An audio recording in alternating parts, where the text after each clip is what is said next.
स्वामी समर्थ अवधूत चिंतन श्री गुरुदेव दत्त स्वामी कृपा या चॅनलमध्ये सर्वांचं खूप खूप मनापासून स्वागत। तर बघा, आज आपण या व्हिडिओमध्ये जाणून घेणार आहोत नित्यसेवा का करावी, नित्यसेवा केल्याने काय होते आणि ज्यावेळेस नित्यसेवेमध्ये कोणत्या सेवा कराव्या, कोणते मंत्र म्हणावेत, कोणता जप करावा हे आपण या व्हिडिओमध्ये जाणून घेणार आहोत। तर बघा, व्हिडिओ शेवटपर्यंत नक्की बघा। सर्वात पुन्हा एकदा श्री स्वामी समर्थ। तर आता ज्यावेळेस आपण नित्यसेवा करत असतो, म्हणजे स्वामी समर्थांची आपण ज्यावेळेस नित्यसेवा करत असतो, तर त्यामध्ये आपल्याला बऱ्याचशा गोष्टी म्हणजेच स्वामी चरित्र सारामृत असेल, परत नंतर तारक मंत्र असेल किंवा 11 माळी श्री स्वामी समर्थ हा जप असेल, हे आपल्याला करायचं असतं नित्यसेवेमध्ये। तर आता श्री स्वामी समर्थ या महाराजांची नित्यसेवा ही आपण फक्त आपल्याला पैसा, धन, संपत्ती प्राप्त व्हावं यासाठीच नाही। बरं, हे पण गोष्ट झालं, पैसा, धन, संपत्ती या सगळ्या गोष्टी जरी असतील तरी ज्यावेळेस या सगळ्या गोष्टी असून जर माणसाला सुख नसेल किंवा तो माणूस सुखी नसेल, आजाराने ग्रस्त असेल, तर या संपत्तीचं, या पैसा, तुमच्याकडं काही जे बंगला, गाडी आहे, ह्याचा काय उपयोग आहे? काहीही उपयोग नाही। त्यामुळे आपल्या जीवनामध्ये सुख सुद्धा तितकंच महत्त्वाचं आहे। बघा, हे धन, संपत्ती हे सगळं एका साईडला आहे आणि जीवनामध्ये सुख एका साईडला आहे। जर माणूस सुखी असेल तर सर्व काही कमवू शकतो, माणूस झिरोपासून स्वर्ग बनवू शकतो। पण जर माणसाकडं जर काही सुख नसेल किंवा त्याच्या काही गरजा भागवण्यासाठी त्याच्याकडं काही त्याच्यामध्ये पॉवर नसेल, एनर्जी नसेल, तर मला सांगा काय उपयोगच नाही त्या गोष्टीचा। त्यामुळं आपल्या नित्यसेवेमध्ये जे आपण आपला नित्यक्रम असतो दिवसभराचा, जे आपण नोकरी करत असतो, काम करत असतो, त्यामध्ये आपल्याला यश मिळणं तितकंच महत्त्वाचं आहे। त्या यशाच्या पाठीमागं आपल्याला एखादी गोष्ट म्हणजे आपली लक्ष्मी असेल, लक्ष्मी वेळेच्या वेळेला येणं तितकंच महत्त्वाचं आहे। मग आपण बंगला, गाडी, घर सगळं म्हणजे जे काही असेल ते आपण कमावू शकतो। म्हणजे ज्यावेळेस आपलं शरीर निरोगी असेल त्यावेळेस आपण भरपूर काम वगैरे करून, पैसे जमा वगैरे करून आपण सगळं काही स्वर्ग उभा करू शकतो। पण जर आपलं शरीरच जर रोगी असेल, आपल्याला हजारो आजाराने आपण ग्रस्त असाल, तर आपण कष्ट पण तरी करू शकणार आहात का? नाही। तर माझा सांगण्याचा हे मुद्दा हा की सेवा करणं म्हणजेच पैसा मिळवणं, धन, प्राप्ती, संपत्ती यासाठी नाही, तर स्वतःला सुख लागावं, घरातल्या प्रत्येक व्यक्तीला सुख लागावं, आपल्या घरामध्ये शांतता यावी, लक्ष्मी प्राप्ती व्हावी, लक्ष्मी घरामध्ये चिरकाळ टिकून राहावी, यासाठी सेवा करणं खूप महत्त्वाचं आहे। जर आपल्या घरामध्ये काही नकारात्मक एनर्जी असेल, त्या एनर्जीमुळे आपल्या कामामध्ये यश येत नसेल, तर आपल्याला नित्यसेवा ही करावीच लागणार आहे। त्यामुळे हे नित्यसेवा केल्याने काय होतात, आपले सगळे मार्ग खुले होतात, घरामधील नकारात्मकता, दोष निघून जातात, घरामधील जे काही भांडणं, कलह, द्रोष हे सगळं याचं निवारण होतं। तर आता श्री स्वामी समर्थांची नित्यसेवा म्हणजेच मनाच्या शांततेसाठी, आध्यात्मिक प्रगतीसाठी आणि जीवनातील अडचणी दूर करण्यासाठी सुद्धा केली जाते। रोज सकाळी आपण सुशीर्भूत होऊन स्वामींच्या प्रतिमेची पूजा असेल किंवा स्वामींच्या मूर्तीचा अभिषेक करून, श्री स्वामी समर्थ अभिषेक झाल्याच्या नंतर त्यांची षोडशोपचार पूजा करून श्री स्वामी समर्थ या मंत्राचा 11 माळी जप करायचा आहे। तारक मंत्राचं सुद्धा पठण करायचं आहे। तुम्हाला 11 माळी जप शक्य नसल्यास तुम्ही 5 माळी करा। तारक मंत्राचं पठण करणं 11 वेळा शक्य नसेल, तुम्ही 5 वेळा करा, 1 वेळा करा, 7 वेळा करा, शक्य असेल तर तुम्ही 11 वेळा सुद्धा करू शकता। खूप छान आहे।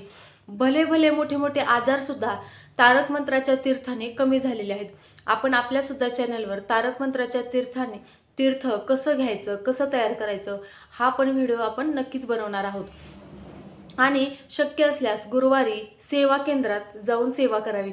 आता ज्यांना शक्य नाहीये मंदिरात जाऊन सेवा करणं, ज्यांना शक्य नाही, त्यांनी आपल्या घरी जरी आपल्या देवघरासमोर बसून केली तरी सुद्धा चालतं। मग तुमच्याकडे स्वामी समर्थांची मूर्ती असेल अथवा फोटो असेल तरी सुद्धा चालतं, एवढं काही नाही। केंद्रात जाऊन किंवा एखाद्या मंदिरात जाऊन प्रत्येकाला पॉसिबल नाही होत, त्यामुळे तुम्ही घरी सुद्धा करू शकतात। कधीतरी तुम्हाला वाटेल ना, तेव्हा तुम्ही केंद्रात, मठात, मंदिरात जाऊन तुम्ही महाराजांचं दर्शन घेऊ शकतात। आता ज्यावेळेस आपण नित्यसेवा करत असतो त्यावेळेस आपल्याला सकाळी लवकर उठायचं असतं। आपल्याला सकाळी लवकर उठून स्वामी समर्थांच्या फोटोची किंवा मूर्तीचा अभिषेक वगैरे करायचा आहे. मग नंतर षोडशोपचार पूजा म्हणजेच रोज त्यांना धूप, दीप, अगरबत्ती, दिवा पण बघा आता बऱ्याच जणांच्या घरात दिवा कंटिन्यू चालू असतो. म्हणजेच आपल्याला दिवासुद्धा जर महाराजांची मूर्ती असेल ना तर मी म्हणते कंटिन्यू दिवा ठेवा. कारण ज्यावेळेस तुम्ही गावाला वगैरे जाणार आहात त्यावेळेस रिस्क नको, म्हणून त्यावेळेस तुम्ही नाही लावला तरी चालेल. पण दिवसभरामध्ये घरामध्ये दिवा कंटिन्यू चालू असणं खूप महत्त्वाचं आहे. आणि ज्यावेळेस मंत्रजप रोज श्री स्वामी समर्थ किंवा तारक मंत्राचा 11 माळी जप, तारक मंत्र 11 वेळा आणि श्री स्वामी समर्थ हा जप 11 माळी तुम्हाला करायचा आहे. वेळ नसल्यास आपण 3 माळ करू शकतो, 5 माळ करू शकतो. सकाळी नाही वेळ मिळाला संध्याकाळी करा, संध्याकाळी नाही वेळ मिळाला दुपारी करा. पण आपल्याकडून दिवसभरामध्ये 5 माळी 1 माळ तरी जप झालाच पाहिजे. मग आपल्याला आंघोळीच्या नंतर ज्यांना आता ऑफिसला वगैरे जायचं आहे मग त्यांनी आंघोळीच्या नंतर सकाळी तुम्ही 3 वेळा तारक मंत्र म्हणू शकतात आणि संध्याकाळी 3 वेळा म्हणू शकतात. असं सुद्धा खूप छान आहे ही पण सेवा. सकाळी आंघोळीनंतर तुम्ही 3 वेळा तारक मंत्र म्हणायचा आणि संध्याकाळी 3 वेळा तारक मंत्र म्हणायचा. असं पण तुम्ही करू शकता नित्यसेवेमध्ये. स्तोत्रपठण नित्यसेवा पोथीमधील गणपती अथर्व शिष्य, मारुती स्तोत्र आणि स्वामी चरित्र सारामृतचं वाचन करणं हे सुद्धा नित्यसेवेमध्येच मोडतं. म्हणजेच आणि हे नित्यसेवा करताना शाकाहार पाळला पाहिजे, व्यसनमुक्त राहिलं पाहिजे, सर्वांशी आदराने वागलं पाहिजे. सर्वांच्या नुसार आपण म्हणजेच आपल्या जे आजूबाजूचे असतात ना त्यांच्या बाबतीत सुद्धा आपण चांगला विचार केला पाहिजे. बघा बरेच जण असतात, मी पण तो त्रास सहन करते, भरपूर केला आहे, पण खूप असतात बरं का लोक, खूप म्हणजे एवढे त्रास देणारे असतात. पण त्यांना आपण महाराजांना सर्वस्व काही स्वामी आहेत, स्वामी तुम्ही बघा म्हणायचं आणि सोडून देऊन पुढं चालायचं. कोणाचा वाईट विचार करायचा नाही, कोणाची निंदा नालस्ती करायची नाही. फक्त ज्या वेळेस आपण हे सगळं करतो ना त्यावेळेस प्रत्येकाचं प्रायश्चित्त म्हणजे आपल्याला जे त्रास देणार आहेत ना त्यांचं प्रायश्चित्त त्यांना मिळत असतं. त्यामुळे एवढा त्रास आपण स्वतःला करून घ्यायचा नाही. फक्त आपण आपलं चांगलं काम करत राहायचं, इमानदारीने कष्ट करायचं आणि कोणाचंही वाईट आपल्या मनामध्ये येऊ द्यायचं नाही. जरी आलं ना तरी श्री स्वामी समर्थ म्हणायचं आणि विषय सोडून द्यायचा. असं हे सगळं केलं ना आपण आयुष्यामध्ये नक्कीच सक्सेसफुल होतो, हे मात्र नक्कीच आहे. आता या नित्यसेवेमध्ये आपल्याला स्वामी चरित्र सारामृत सुद्धा रोज पठण करायचं असतं. तर आता स्वामी चरित्र सारामृतचे 1 ते 21 अध्याय पठण करायला नाही जमलं तर आता आपण रोज 3 अध्याय जरी पठण केले तरी चालेल. म्हणजे 11 माळी जप करायचा आहे, 11 वेळा तारक मंत्र म्हणायचा आहे आणि स्वामी चरित्र सारामृत वाचायचं आहे. मग स्वामी चरित्र सारामृत आपण ज्यावेळेस पठण करणार आहोत त्यावेळेस मग 1 ते 21 अध्याय आहेत. 1 ते 21 अध्याय नाही पठण करणं तुम्हाला शक्य नसेल, रोज तुम्ही क्रमशः 3-3 अध्याय वाचू शकतात. आता 3च अध्याय का? मग श्री स्वामी समर्थ नित्यसेवेमध्ये श्री स्वामी चरित्र सारामृतचे रोज 3 अध्याय वाचणे हे मनाची एकाग्रता, सकारात्मक ऊर्जा आणि स्वामी समर्थांच्या कृपा आशीर्वादामुळे संकटातून मुक्ती मिळवण्यासाठी केली जाते. म्हणजे हे वाचन साधकाच्या भूतकाळातील कर्माची फळे कमी करतात, वर्तमान जीवन सुखकर करते आणि भविष्य काळामध्ये आध्यात्मिक प्रगती साधून मोक्ष मिळवून देण्यास मदत करते असं सुद्धा म्हटलं आहे. तर आता नित्यसेवेमध्ये आपल्याला रोज 3 अध्याय वाचायचे आहेत. हे 21 अध्यायांचं म्हणजे ग्रंथ आहे आणि आपल्याला तो 7 दिवसामध्ये पूर्ण करायचा असतो. म्हणजेच रोज 3 अध्याय वाचून आपण जर 3 अध्याय वाचले तर आपल्याला 21 दिवसामध्ये सुद्धा ते पूर्ण करू शकतात. म्हणजेच रोज 3 अध्याय वाचून आपल्याला 7 दिवसात 21 अध्याय आपण पूर्ण करू शकतो. म्हणजे बघा आठवड्यात म्हणजे एका मंथमध्ये आपले 4 पारायण सहज होऊन जातात. एका मंथमध्ये आपले 4 पारायण सहज होऊ शकतात. आपण 4 आठवडेच फक्त हिशोब जरी केला तरी एका मंथमध्ये आपले 4 पारायण नक्की होतात. म्हणजे 7 दिवसामध्ये 1 कंप्लीट होतं, असे एका महिन्यामध्ये 4 पारायण पूर्ण होऊ शकतात. तर आपले कमीत कमी असं जर आपण ह्या नियमाने जर चाललो कमीत कमी एका वर्षामध्ये आपले 51 पारायण सहज होऊन जातात. कमीत कमी एका वर्षामध्ये आपले स्वामी चरित्र सारामृतचे 51 पारायण सहज होऊन जातात. म्हणजे यामध्ये पण बघा समजा आता कोणाचं काही अडचणी असतील, घरातले काही सुतक विटळ असतील तर तुम्ही एखादा दिवस स्किप करू शकतात किंवा नंतर कधी करू शकतात, असं काही नाही. कंटिन्यू केलं पाहिजे. जर ज्या वेळेस घरामध्ये काही अडचणी आहेत, सूतक विटाळ असेल किंवा मासिक पाळी असेल, यामध्ये तुम्ही सेवा स्किप करू शकतात. पण जर टार्गेट ठेवलं ना, तर वर्षभरामध्ये तुम्ही 51 पारायण सहज करू शकतात.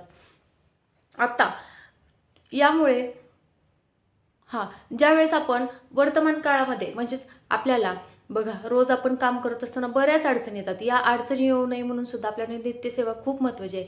ज्यावेळेस आपण आपल्या रोजच्या वाचनाने साधकाच्या मागील जन्माची किंवा कर्मांची फळे कमी होऊन, म्हणजे आपले जे काही पाप दोष असतात ते कमी होतं आणि सध्याच्या जीवनातील अडचणी, संकट आणि शारीरिक मानसिक विकार दूर होण्यास सुद्धा मदत होते, असं सुद्धा म्हटलं जातं. म्हणजे ज्यावेळेस आपण एक अध्याय पठण म्हणजे 3 अध्याय पठण करत असतो, तर तो एक भूतकाळासाठी असतो, एक वर्तमान काळासाठी असतो आणि एक भविष्य काळासाठी असतो. मग आपण जेव्हा तो वाचतो त्यावेळेस जे काही आपले पूर्वजन्माची पापं आहेत, कर्मदोष आहेत, ते कमी होतात आणि येणाऱ्या जीवनातील किंवा आपले जे चालू वर्ष आहे किंवा चालू दिवस असतात त्यामधले जे काही अडचणी, संकट ते सुद्धा आपले कमी होतात. आता वर्तमान काळामध्ये विचार करायला गेलं तर सुख आणि शांती, म्हणजे भूतकाळामधले जे काही आपले प्रारब्ध असतात ते कमी होतात आणि वर्तमान काळामध्ये आपल्याला सुख आणि शांती मिळते. वाचनामुळे घरामध्ये सकारात्मक ऊर्जा निर्माण होते, नकारात्मकता दूर होते आणि दैनंदिन जीवनातील त्रासांवरती आपल्याला उपाय सुद्धा मिळतात. आपल्याला नवीन कुठला बिझनेस करायचा किंवा नवीन व्यवसायाच्या संधी सुद्धा आपल्याला मिळत असतात. नवीन अपॉर्च्युनिटी चालून येतात, नोकरीमध्ये यश मिळत असतं, आपल्या वैयक्तिक कामामध्ये सुद्धा आपल्याला यश मिळत असतं. आता भविष्य काळाचा विचार केला तर त्यामध्ये काय, आध्यात्मिक प्रगतीमध्ये वाढ होते. नियमित सेवेमुळे आपलं मन पवित्र तर होतंच, पण स्वामींवर आपली श्रद्धा वाढते आणि शेवटी मोक्षप्राप्ती, कैवल्य पद मिळते. म्हणजेच थोडक्यात हा स्वामी चरित्र सारामृत हा ग्रंथ इतका पवित्र आहे की तो आपल्याला भूतकाळाचं परिमार्जन करतो, वर्तमान काळाचे संरक्षण करतो आणि आपल्या भविष्य काळाची समृद्धी करतो. इतका हा पावन पवित्र स्वामी चरित्र सारामृत ग्रंथ, या ग्रंथाचं आपण पठण नित्यनियमाने रोज केलं पाहिजे. नित्यसेवेमध्ये रोज क्रमशः 3 अध्याय वाचले जातात किंवा क्रमशः आपण 7 सुद्धा अध्याय वाचू शकतो. आपल्याला जसं जमेल तशा पद्धतीने आपण सेवा करायची आहे. महाराजांचे कुठलेही नियम अटी नाहीत, फक्त एवढंच, ब्रह्मचर्याची पण पालन करण्याची काही गरज नाही.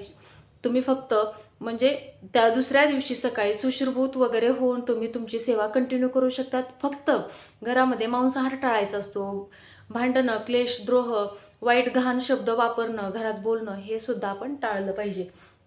बाकी नित्यसेवेमध्ये 11 माळी जप, 11 वेळा तारक मंत्र आणि 1 वेळा श्री स्वामी चरित्र सारामृत, म्हणजेच श्री स्वामी चरित्र सारामृतमधील क्रमशः 3 अध्याय किंवा क्रमशः 7 अध्याय किंवा 1 ते 21 अध्याय सुद्धा तुम्ही वाचू शकतात.